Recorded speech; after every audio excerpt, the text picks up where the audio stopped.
নমস্কার, আমার চ্যানেলে তোমাদের সবাইকে স্বাগত। আজকের গল্প ডাব বাবা, সিদ্ধার্থ সিংহ। তখন মধ্য দুপুর। স্টেশন থেকে বেরিয়েই একটা টাঙ্গা নিয়েছিল শীর্ষ। যত দূর আসা যায় এসে দূরে আঙুল দেখিয়ে টাঙ্গাওয়ালা বলেছিল, ওই মাঠের ওপর দিয়ে সোজা চলে যান, ডাব বাবার ডেরা পেয়ে যাবেন। এই ইন্টারনেটের যুগে সারা পৃথিবীতে খবর ছড়াতে যে মাত্র কয়েক মুহূর্তই যথেষ্ট, সেটা প্রমাণ হয়ে গেছে বহু বছর আগেই। কোথায় কোন পাথরের গণেশ নাকি দুধ খাচ্ছে, চাউর হয়ে যাওয়ার সঙ্গে সঙ্গে চারিদিকে গণেশকে দুধ খাওয়ানোর ধুম পড়ে গিয়েছিল। পাড়ায় পাড়ায় অলিতে গলিতে যেখানেই গণেশ বাবাজির মূর্তি, সেখানেই দুধ খাওয়ানোর জন্য মা, মাসি, পিসি, ঠাকুমাদের সে কি লম্বা লাইন। সবাই স্নান টান করে পাথরের বাটি, কাঁসার বাটি, স্টিলের বাটি, কেউ কেউ আবার কাঁচের পাত্র করেও দুধ এনে হাজির। যে দেশে লক্ষ লক্ষ শিশু এক ফোঁটা দুধের জন্য ছটপট করে, দুধ জোটাতে না পেরে বাবা মায়েরা জঙ্গল থেকে সটি তুলে এনে সেদ্ধ করে খাওয়ায়, সে দেশেই সেই দিন যে কত লক্ষ কোটি লিটার দুধ নর্দমা দিয়ে বয়ে গিয়েছিল তার কোনো হিসেব নেই। তবে জানা গিয়েছিল শুধু এদেশেই নয়, পৃথিবীর সর্বত্র, সে আমেরিকাই হোক, মিশরই হোক বা আলাস্কাই হোক, যেখানে ভারতীয় সেখানেই নাকি গণেশকে দুধ খাওয়াবার হিড়িক পড়ে গিয়েছিল। এবং এখানকার এপাড়ায় ওপাড়ায় রটার আগেই নাকি সারা বিশ্ব জেনে গিয়েছিল সেই খবর, এবং তা জেনেছিল মূলত ইন্টারনেটের মাধ্যমেই। তবে না, এই ডাব বাবার খবর ইন্টারনেটের মাধ্যমে নয়, শীর্ষ পেয়েছে তার বাড়ির কাজের মাসির কাছ থেকে। যেখানে ডাব বাবার আবির্ভাব হয়েছে তার এক ধর্মভাই নাকি সেই গ্রামেই থাকে। কি একটা দরকারে কলকাতায় এসে তার বাড়িতে দুদিন ছিল। অত দূর থেকে কলকাতায় এসেছে, অথচ কালীঘাটে পুজো দেবে না, চিড়িয়াখানায় ঘুরবে না, অন্তত বাইরে থেকে এক ঝলক ভিক্টোরিয়া মেমোরিয়াল দেখবে না, সেটা কি হয়? কথায় কথায় দ্বিতীয় দিন সেই ধর্মভাই কাজের মাসিকে বলেছিলেন এই ডাব বাবার কথা। এই ডাব বাবার নাকি অসীম ক্ষমতা, অসাধ্য সাধন করতে পারেন। যে কোনো অসুখ একদিনে সারিয়ে দিতে পারে, মামলা মকদ্দমা নিষ্পত্তি করে দিতে পারবে মাত্র কয়েক দিনেই, যে কোনো বিপদ কাটিয়ে দিতে পারবে মুহূর্তে। মোদ্দা কথা, সব সমস্যার সমাধানের মন্ত্র আছে তার কাছে। কাজের মাসির কাছে ডাব বাবার কথা শুনে শীর্ষ জিজ্ঞেস করেছিল, উনি কি তান্ত্রিক? সঙ্গে সঙ্গে জিভ বার করে নিজের নাক কান মুলে তিনি বলেছিলেন, না না, তান্ত্রিক কি গো, উনি তো তান্ত্রিকের বাবা। তান্ত্রিকের বাবা? ও, ওনার ছেলে তান্ত্রিক? না না, আমি তা বলিনি। আমি বলছি 1000 তান্ত্রিক অনেক সাধ্য সাধনার পরেও যা করতে পারে না, উনি তা এক নিমেষের মধ্যেই করে দিতে পারেন। বড় বড় তান্ত্রিকরা তো ওনার পায়ের কাছে হত্যে দিয়ে পড়ে থাকে গো। ও, উনি বুঝি খুব ছোটবেলা থেকেই সাধনা করতেন? না না, সাধনা টাধনা নয়, উনি নাকি ওই গ্রামের একজন খুব সাধারণ মানুষ। কি যেন নাম, হ্যাঁ, রাঘব। ওনার নাম রাঘব ঘরাই। তা আমার ধর্মভাই তো বলল উনি নাকি আগে পাতকুয়োর কাজ করতেন, কিন্তু কুয়োর কাজ তো আর রোজ রোজ পায় না, কাজ না করলে খাবে কি? তাই কারোর কোনো দামি গয়না, সে গলার হাড়ি হোক বা নাকের নাকছাবি, পুকুর বা কুয়োয় পড়ে গেলে এক ডুব দিয়ে উনি সেটা ঠিক তুলে নিয়ে আসতেন। এ কাজে ওনার খুব নাম ডাক ছিল। তাতে উনি যা পেতেন, ওনার সংসার কোনো রকমে চলে যেত। সংসার আর কি, বিয়ে থা তো করেননি তিনি আর ওনার মা। সে ঠিক আছে, কিন্তু উনি ডাব বাবা হয়ে উঠলেন কি করে? সেটাই তো বলছি। একদিন গ্রামের এক গভীর কুয়োতে কার নাকি একটা পেতলের বালতি দড়ি ছিঁড়ে পড়ে গিয়েছিল।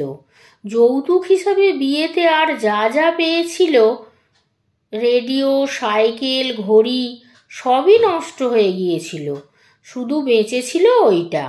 তাই ওটার জন্য তার যত না আফসোস, তার বউয়ের আফসোস তার দ্বিগুণ। সে তো প্রায় কেঁদে কেটে একসা। একে একে সবই গেছে, কিছুই তো আর অবশিষ্ট নেই। যেভাবেই হোক তুমি আমাকে ওটা তুলে এনে দাও। ওটা আমার মায়ের শেষ স্মৃতিচিহ্ন। কিন্তু তুলে এনে দাও বললেই তো আর তুলে এনে দেওয়া যায় না। অত গভীর কুয়ায় কে নামবে? অগত্যা ডাক পড়ল সেই রাঘব ঘরাইয়ের। যে কোনো হারানো জিনিস এক ডুব দিয়েই যিনি তুলে আনতে পারেন। তিনি ওই কুয়োতে যেদিন নামলেন, সেদিন যেন উঠতেই চান না। অনেকক্ষণ পর যখন উঠলেন, তখন ওই বালতি তো আনলেনই, সঙ্গে আনলেন বালতি ভর্তি করে হিরে, জহরত, মণিমাণিক্য, সোনাদানা। যারা কুয়োর পাড়ে দাঁড়িয়ে ভিড় করে মজা দেখছিল, তারা তো একেবারে থ। তাদের মধ্যে থেকেই কে তাকে জিজ্ঞাসা করলো, তুমি এগুলো কোথা থেকে পেলে? না, উনি নাকি কোনো উত্তর দেননি। বালতিটা দিয়ে পারিশ্রমিকও নেননি। সোনা দানা, হিরে জহরত গামছায় বেঁধে চুপচাপ বাড়ি চলে গিয়েছিলেন। লোকটাকে অত হিরে জহরত কুয়ো থেকে তুলতে দেখে পাড়ে দাঁড়ানো অনেকেরই চোখ চকচক করে উঠেছিল। কারোর কারোর মনে হয়েছিল, বালতি ভরে যখন নিয়ে এসেছে, তার মানে ওখানে আরও আছে। তাই অন্য কেউ ঝাঁপিয়ে পড়ার আগেই গ্রামের এক মাতব্বর তারক, সে নাকি সঙ্গে সঙ্গে দড়ি বেয়ে ঝটপট কুয়োয় নেমে গিয়েছিল। 10 মিনিট গেল, 15 মিনিট গেল, আধ ঘন্টাও পার হয়ে গেল, কিন্তু কুয়ো থেকে তাকে উঠতে না দেখে আশেপাশের লোকেরা ভয় পেয়ে গেল। ফের খবর দেয়া হলো রাঘবকে। তিনি যখন কুয়ো থেকে তাকে তুললেন, তার সারা গায়ে সবুজ শ্যাওলা আর ঝাঁঝরি গাছে মোড়া। পেট তো ফুলে ঢোল, কোনো হুঁশ নেই। এ আসে ও আসে, নানা পরামর্শ দেয়, টোটকা বলে, কিন্তু কিছুতেই আর জ্ঞান ফেরে না তার। তখন রাঘবই নিজে থেকে বললেন, একটা ডাব আনো তো দেখি। সঙ্গে সঙ্গে তারকের বড় ছেলে তত্তর করে গাছে উঠে একটা ডাব পেরে আনলো। ডাবটার মুখ কেটে দিল একজন। রাঘব সেই ডাবের মুখের কাছে মুখ নিয়ে বিড়বিড় করে কি একটা বলে বাঁ হাতে একটু ডাবের জল ঢেলে ডাবটা উপুর করে বাকি জলটা কুয়োর মধ্যে ফেলে দিলেন। তারপর বাঁ হাতের সেই জল তারকের মুখে ছিটিয়ে দিতেই কয়েক পলকের মধ্যে সে চোখ মেলে তাকালো। আস্তে আস্তে করে বলল, আমি কোথায়? এত লোক ভিড় করে আমাকে দেখছে কেন? কি হয়েছে আমার? সেসব প্রশ্নের উত্তর কেউ দিল না। সবাই ধন্য ধন্য করতে লাগলো। ছোট্ট একটা ডাব দিয়ে যে মরণাপন্ন লোকের জীবন ফিরিয়ে দিতে পারে, সে তো যে সে লোক নয়, তার বিশাল ক্ষমতা। অনেক সাধু বাবা দেখেছি জীবনে, কিন্তু এরকম ডাব বাবা এই প্রথম দেখলাম। কথাটা কে যেন বলেছিল কে জানে। তারপর থেকেই রাঘবকে সবাই ডাব বাবা বলে ডাকতে শুরু করলো। শুধু ডাব নয়, ডাবের সঙ্গে কুয়োর একটা সম্পর্ক আছে। তাই মৃত্যুর একেবারে দোরগোড়া থেকে ফিরে আসা তারক আর তার ছেলের উদ্যোগেই চাঁদা তুলে কুয়োর পাশে দরমা টরমা দিয়ে একটা চালাঘরও বানিয়ে দিল গ্রামের লোকেরা। উনি এখানেই থাকেন। কারোর কোনো সমস্যা হলেই একটা ডাব নিয়ে চলে আসে তার কাছে। তিনি সেই একইভাবে মন্ত্র পড়ে বাঁ হাতে একটু ডাবের জল নিয়ে বাকি জলটা উপুর করে ঢেলে দেন কুয়োয়, তারপর ছিটিয়ে দেন তার মুখে।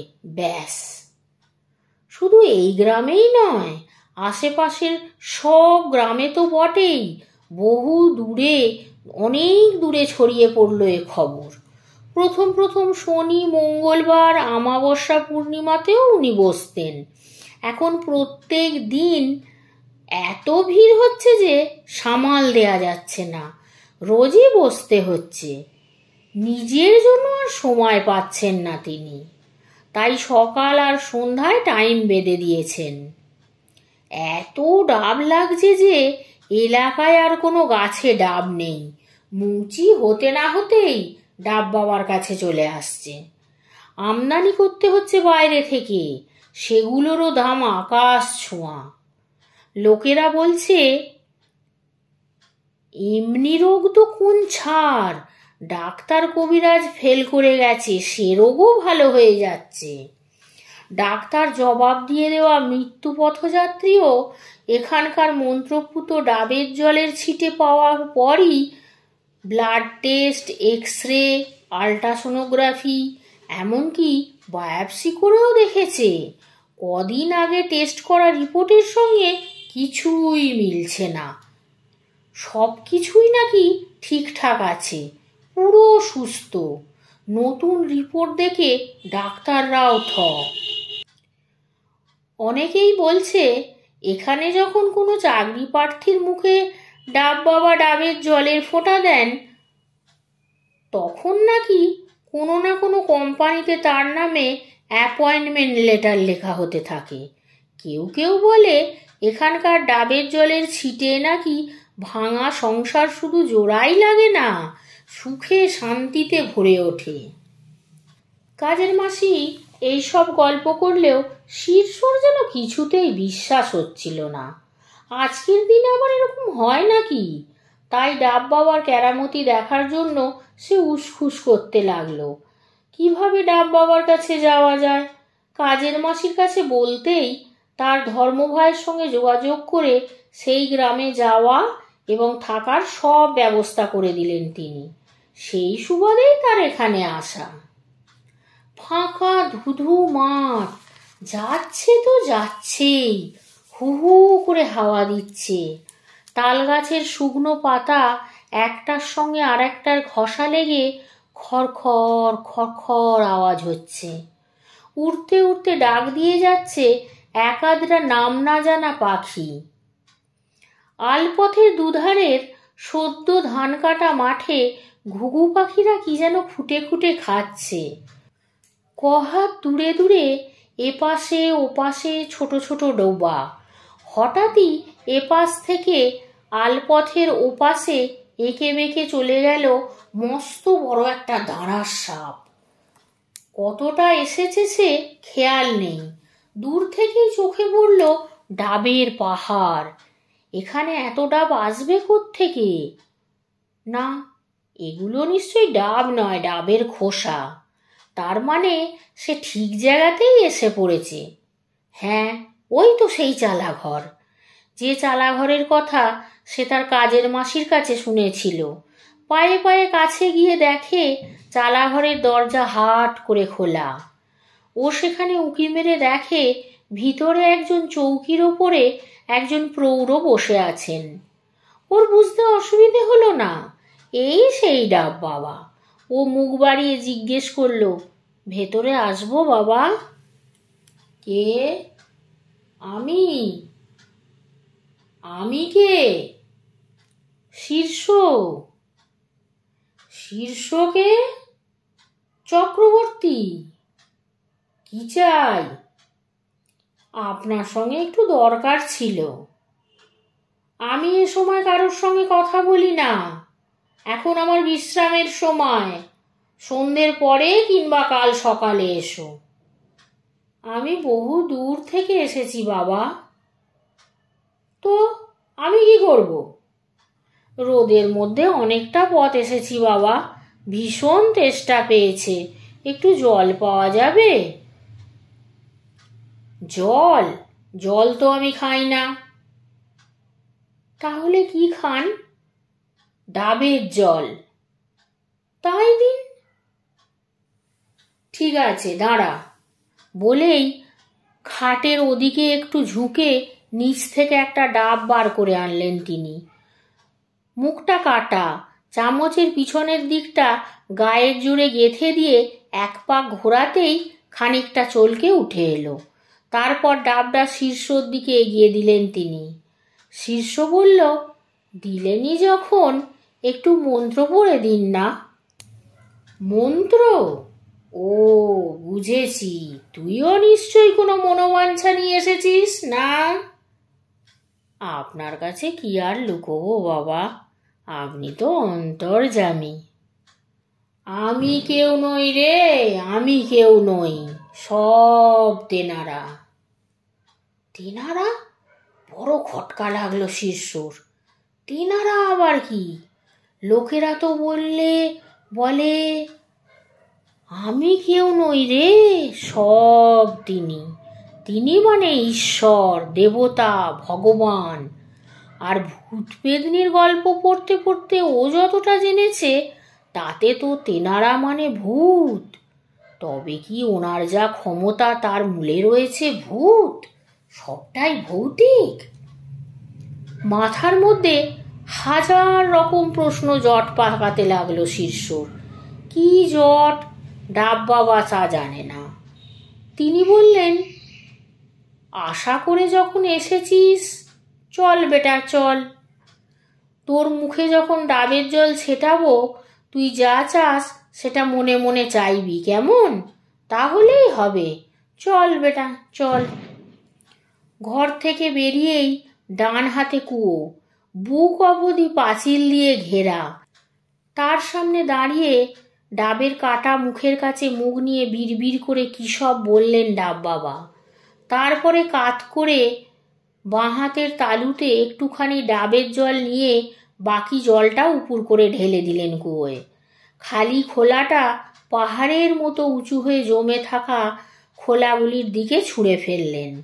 তারপরে শীর্ষর মুখে জলের ছিটে দিতেই শীর্ষ মনে মনে বলল, কুয়োয় নামার পরে এমন কি ঘটেছিল যে একজন অতি সাধারণ ছাপোষা মানুষ রাঘব থেকে ডাব বাবা হয়ে উঠলেন? সেটা আমার এক্ষুনি জানতে ইচ্ছা করছে বাবা।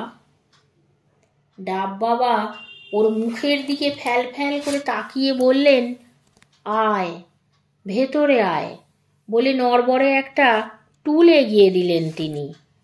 বললেন, বস। ও তাতে বসল। উনি উঠে গেলেন চৌকির ওপরে। আসন ফিরি করে বসে 2 মিনিট চোখ বন্ধ করে বললেন, এতই যখন জানার ইচ্ছে তাহলে শোন। সেদিন কুয়োর দেয়ালের খাঁজে পা রেখে রেখে নামছি, বুঝতে পারিনি নিচের দিকের দেওয়ালে এত শ্যাওলা ছিল। হঠাৎ পা হড়কে পড়ে গেলাম নিচে। ছপাত করে উঠল জল, কোমরে খুব জোর লাগলো। বুঝতে পারলুম এই কুয়োর জল তলানিতে এসে ঠেকেছে। দাঁড়িয়ে দেখি হাঁটুর নিচে জল। মাথার ওপরে তখন চি চি করে ডানা ঝাপটাচ্ছে ঝাঁক ঝাঁক চামচিকে। প্রচণ্ড অন্ধকার। তারপর সেখানে যেটুকু আলোর রেশ আসছিল সেটুকুও ওদের ডানায় ঢেকে গেল। তারই মধ্যে হাদরে হাদরে যখন ওই লোকটার পেতলের বালতিটা খুঁজছি, কে যেন নাকি সুরে বলে উঠল, বালতি নিচ্ছ না, জল কিন্তু 1 ফোঁটাও নিও না। আমি ভূত প্রেতে বিশ্বাস করি না। মুহূর্তের জন্য মনে হলো কেউ বুঝি মশকরা করছে, কিন্তু তারপরেই আবার মনে হলো এখানে এই কুয়োর মধ্যে মশকরা করতে কে আসবে? তাই বললাম, কুয়ো থেকে লোকে জল নেবে না তো কি মণিমাণিক্য নেবে? ফের সেই গলা নাকি সুরে বলল, কেন নিলে অপরাধ কোথায়?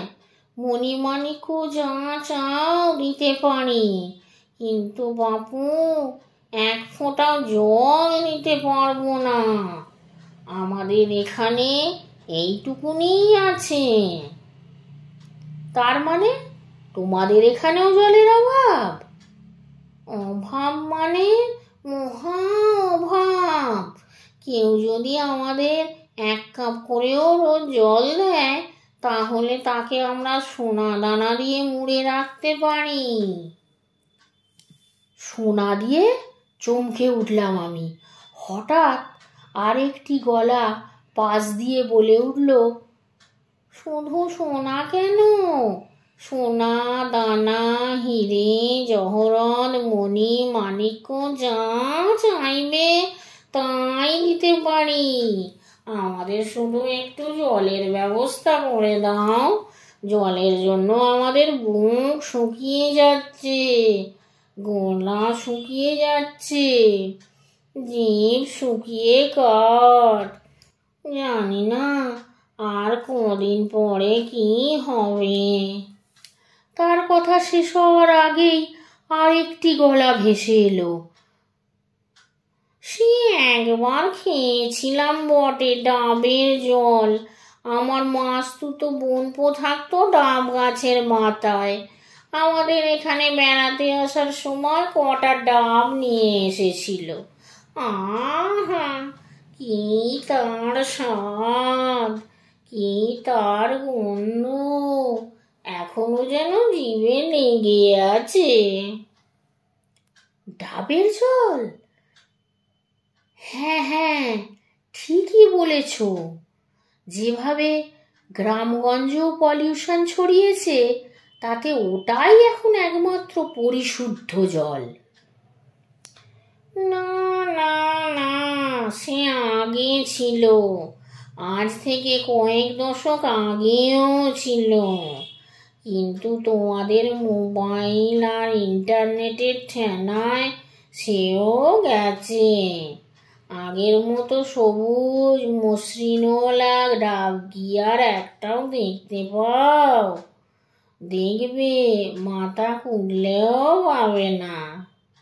সব কটার গায়ে কেমন জ্বলে যাওয়া পোড়া পোড়া দাগ। হ্যাঁ, তাই তো। তবু ওটা মন্দের ভালো। ওই জল যদি দিতে পারো, তাহলে তুমি যা চাইবে সব দেব, সব। আমি বললাম, সব নিয়ে আমি কি করব? আমার তো ছেলে পুলে নেই। সংসার বলতে আমি আর আমার মা, দুজনের জন্য আর কি কত লাগে। কথা শেষ হলো না, আবার সেই নাকি সুরের কথা ভেসে এলো।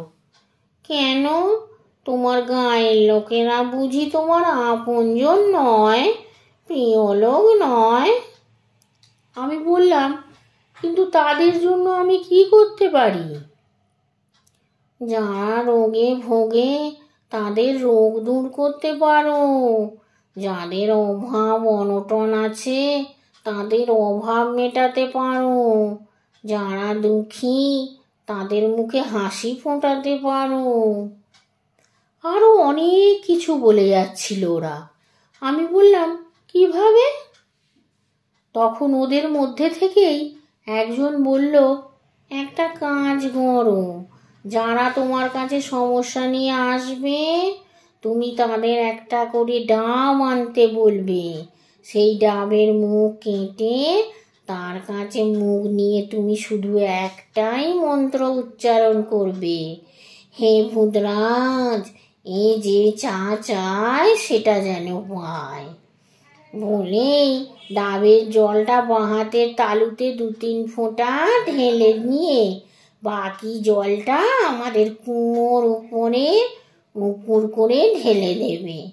তারপর বাঁ হাতের জলটা তার মুখে চিটিয়ে দেবে। ব্যাস, তাহলেই তুমিও তোমার প্রতিবেশী আত্মীয় স্বজনদের সেবা করতে পারবে, আর আমরাও ডাবের জল পেয়ে তৃপ্ত হব। বলেই উধাও হয়ে গেল ওরা। বালতি তুলতে গিয়ে দেখি সোনা দানা হিরে জহরতে ভর্তি। ওরা ভালোবেসে দিয়েছে, আমি তো ফেলে দিতে পারি না, তাই নিয়ে এলাম। আসার সময় ওদের কাউকে দেখতে পেলাম না, তবু ওদের শুনিয়েই চিৎকার করে বলে এলাম, যা দিয়েছো দিয়েছো, আমাকে আর কখনো এসব দিও না। তোমরা যে মন্ত্র আজকে আমাকে দিলে তা যদি সত্যি কাজ করে তাহলে গোটা পৃথিবীর সব ধনরত্ন এক জায়গায় জড়ো করলেও তার কাছে নস্যি হয়ে যাবে। সেই হিরে জহরতগুলো কোথায়? ওগুলো দিয়ে আমি কি করব? তাছাড়া ওগুলো বাড়িতে থাকলে সারাক্ষণ ভয়ে ভয়ে থাকতে হবে, কখন চোর আসে ডাকাত আসে, দুদণ্ডের জন্য নিশ্চিন্ত হতে পারবো না। তাই পরদিন খুব ভোরে কাকপক্ষী ওঠার আগেই সেগুলি সেই কুয়োতে ফেলে দিয়ে এসেছিলাম, যাতে কেউ না টের পায়। পেলেই গন্ডগোল। ফেলার পরে সে কি শান্তি! তারপর আবার কি, ওইভাবেই চলছে। আর কতদিন চলবে? মাথা নামিয়ে ধীরে ধীরে ডাব বাবা বললেন, আর একদিনও নয়, আজই সব শেষ হয়ে গেল। সব শেষ হয়ে গেল মানে? ওরা বলেছিল এই ঘটনাটা যেন আমি কাউকে না বলি, বললেই নাকি আমার এই মন্ত্রের গুণ সঙ্গে সঙ্গে নষ্ট হয়ে যাবে। তাহলে বললেন কেন? কোনো উপায় ছিল না। মানে? ওদের সঙ্গে কথা হয়েছিল আমি যখন ডাবের কাটা মুখের কাছে মুখ নিয়ে বলবো, হে ভূতরাজ, এ যা চায় সেটা যেন পায়। তারপর ডাবের জল কুয়োয় ঢেলেই যার মুখের উপরে বাঁ হাতে রাখা ডাবের জলটা ছিটিয়ে দেব, সে তখন মনে মনে যা চাইবে তাই পাবে। এমনকি আমার মৃত্যু কামনা করলে আমার মৃত্যুই ঘটবে। আর তুমি তো জানতে চেয়েছিলে কুয়োয় নামার পরে এমন কি ঘটেছিল যে একজন অতি সাধারণ ছাপোষা মানুষ রাঘব থেকে ডাব বাবা হয়ে উঠলেন, তাই না? ফলে বলতে বাধ্য হলাম। তাহলে এখন কি হবে? ও কুয়োয় শুধু ডাবের জল কেন, ঝর্ণার জল, তালশাঁসের জল, মিজরির জল, এমনকি ঘরা ঘরা লস্যি ঢাললেও আর কোনোদিন কোনো কাজ হবে না। আমাকে মেরে ফেললেও না। তোমাকে বলার সঙ্গে সঙ্গে আমার যাবতীয় কেরামতি নষ্ট হয়ে গেছে। কথাগুলো বলার সময় ছলছল করে উঠল ডাব বাবার চোখ। এরকম যে হতে পারে তা কল্পনাও করতে পারেনি শীর্ষ। একদম বাকরুদ্ধ হয়ে গেল সে। মনে মনে বলল, আমি এ কি করলাম। আজকের কাহিনীটি এখানেই শেষ হলো। তোমরা সবাই দয়া করে আমার চ্যানেলকে লাইক, শেয়ার ও সাবস্ক্রাইব করবে। ধন্যবাদ।